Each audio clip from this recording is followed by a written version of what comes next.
Babaeng gituang membro sa New People's Army ang napatay sa engkwentro nga nahitabo sa Misamis Oriental. Dugang detalye sa report ni Cyril Chavez. Live, Cyril.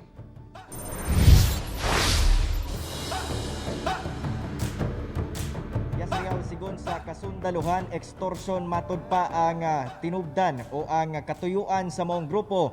Rason nga miadto sila sa usa ka barangay sa maong lungsod. Asa na dapita ka?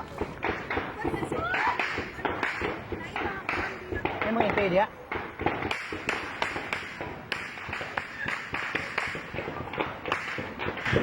Kini ang kuha sa usa ka netizen sa barangay Mantanggali, Balingwan, Misamis Oriental.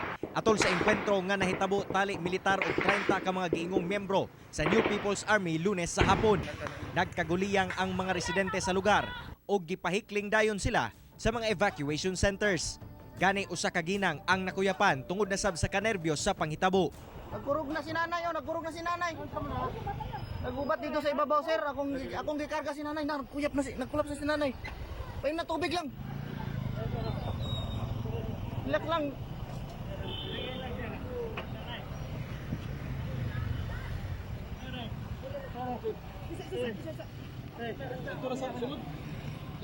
Sa sulod na lang, sir. Kaya parang kapahulag, gigikapoy na na.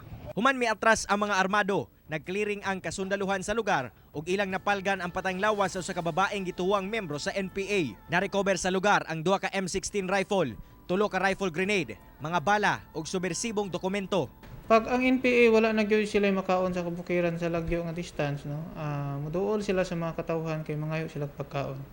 So, but after this encounter, we expect them to disperse, no, disperse sila into a small group para dili sila maabsan tungod kay ongoing pagyapon atong pursuit operations. Nang hinaot ang mga residente nga magmalinawo na unta ang ilang lugar. Kay okay naman ipangbalik naman tanan ng kuan ipanghatod naman ganina pa ganing buntag ipanghatod na tanan ang mga nang gibakwit kay tanan magyud mga taga ibabaw nga part gipalugsog dinhi sa may munisipyo gyud sa may poblasyon sa Balingwan ang uban gipangwan ba sa mga barangay hall sa mga eskwelahan.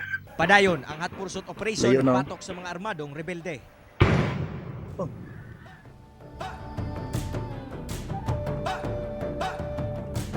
Real na ila na karon ang ngalan sa usak sa babae nga namatay atol sa engkwentro ginganlan kining langging. Gani gikuha na ang patayng lawas niini sa iyahang anak o gidala sa ilahang lugar sa Lugonglong, Misamis Oriental. Padayon karon ang panawagan sa kasundaluhan ngadto sa mga miyembro sa New People's Army nga mobalik na sa sabakan sa gobyerno. Real. Okay, daghang salamat, Cyril Chavez.